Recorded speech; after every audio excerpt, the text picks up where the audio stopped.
The most watched television event in America ended with outrage. Within minutes, the President of the United States called it one of the worst ever, and an affront to the greatness of America. Political leaders on both sides went to war. The internet exploded, and over 130 million viewers watched what became the most controversial halftime show in Super Bowl history. But here's what nobody saw coming. This wasn't about the performance itself. It was about a single detail that turned a music show into a national emergency. For the first time ever, the Super Bowl halftime show was performed almost entirely in Spanish. And what happened next wasn't just backlash. It was a cultural war fought in real time with two competing halftime shows, a former president melting down on social media, and one artist who deleted his entire Instagram the moment it ended. This is the story of how Bad Bunny broke the Super Bowl. Let me be clear about something right from the start.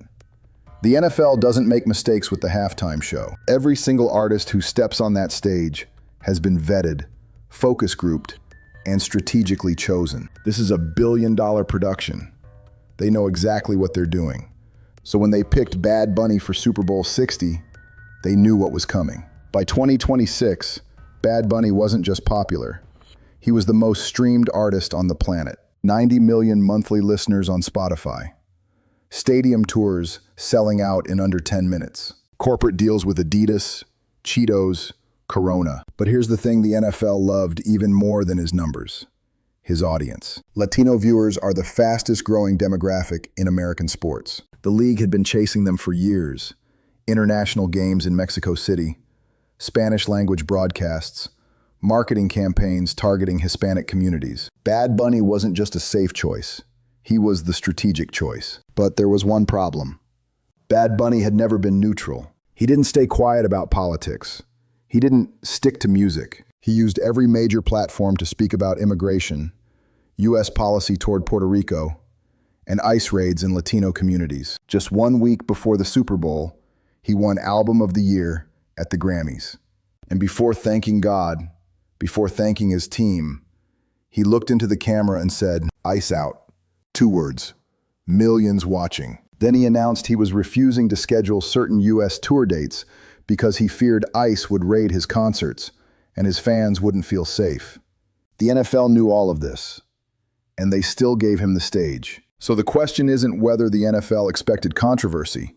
The question is, did they want it? Because what happened next made that answer pretty obvious. On February 8th, 2026, over 130 million people tuned in to watch the Super Bowl halftime show. And within the first 30 seconds, the culture war began. Bad Bunny walked onto a stage designed to look like a Puerto Rican neighborhood. Sugarcane fields, street markets, colorful murals. Lady Gaga and Ricky Martin joined him as surprise guests, and almost every single song was performed in Spanish. Not translated, not adapted, Spanish. For 13 minutes, the biggest television event in America centered a language that wasn't English. To millions of viewers, this was historic. Representation, pride, a Latino artist owning the most American stage in the world. To millions of others, it felt like an invasion. Social media exploded instantly. Complaints poured in. "I can't understand a word. This isn't America. Why is this allowed?"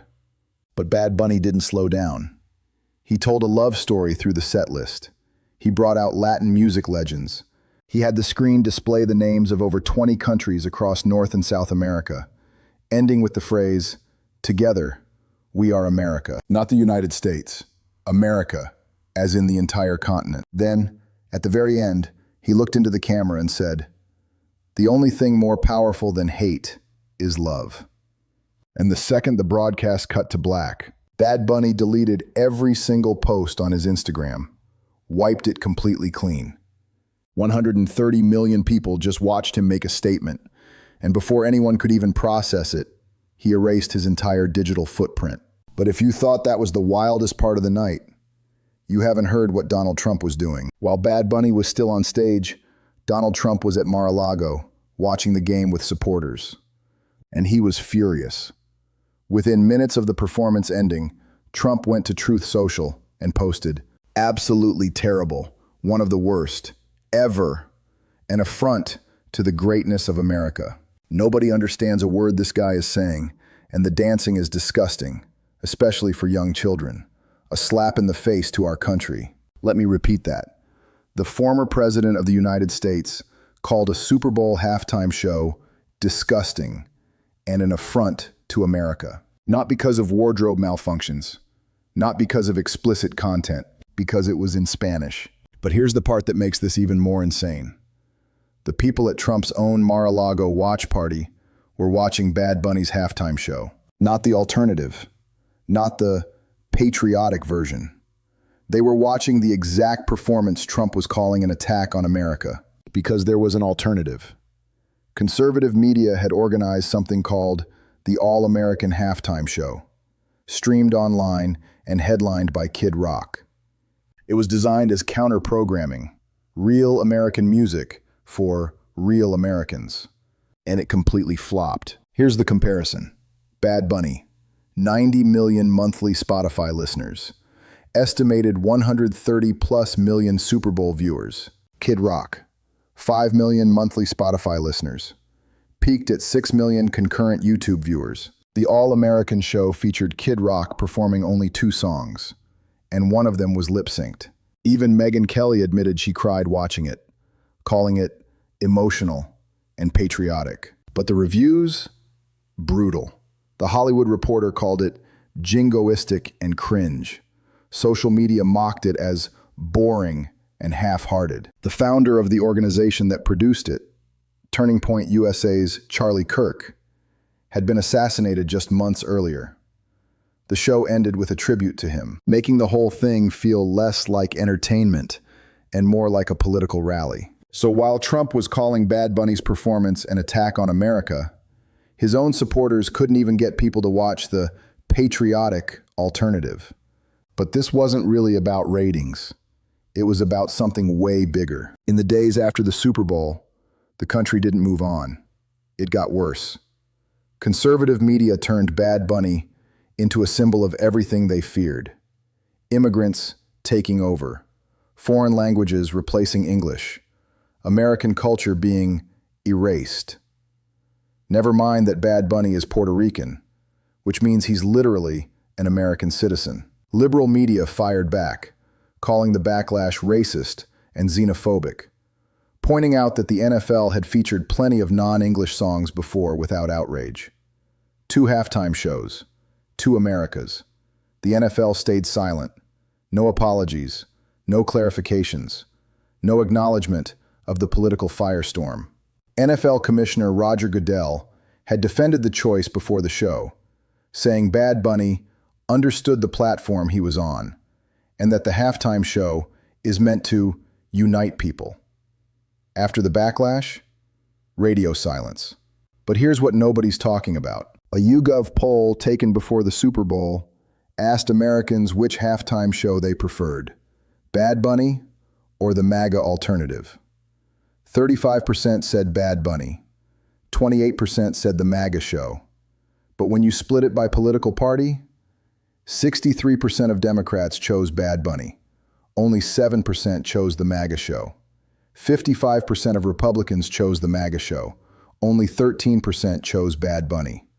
The country was already divided before a single note was played.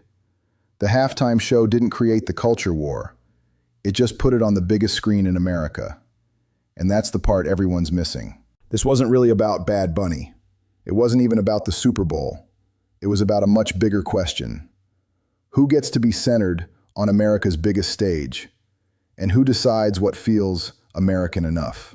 For decades, the Super Bowl halftime show reflected a version of America that felt safe, familiar, and mostly English-speaking. This year, it reflected something different. And for millions of people, that felt like progress. For millions of others, it felt like loss. No fines were issued. No apologies were made. Bad Bunny's performance will go down as one of the most watched in Super Bowl history. But the conversation it started, that's not ending anytime soon. Because here's the truth. Sports have always been political. The Super Bowl has always reflected the country watching it. This year, it just reflected a nation that can't agree on what America even is anymore. Let me know in the comments, do you think the NFL made the right call, or did this cross a line? And if you want more deep dives into the biggest sports scandals, hit subscribe. We've got plenty more coming.